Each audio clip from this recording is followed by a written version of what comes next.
Os coches eléctricos xa asoman polos retrovisores dos vehículos de gasolina. Os primeiros en abrir ese paso son os híbridos, máis eficientes grazas á combinación dun motor de gasolina e outro eléctrico. A finais deste ano, en Galicia, circularán preto de 1.500 coches híbridos. As previsións apuntan a que no ano 2014 España contará cunha flota de 250.000 coches totalmente eléctricos. Hoxe, en Conexións, subímonos ao vehículo do futuro. Con Luís Moreno, xerente do Centro Tecnolóxico de Automoción de Galicia. O biólogo Xurxo Mariño contarános se a teleportación é posible.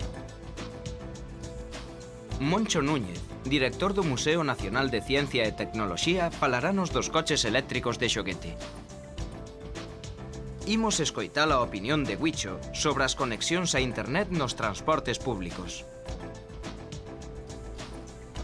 E, ademais, electrolineiras e plásticos ecolóxicos. Os domingos ás 3:20 conecta coa Televisión de Galicia.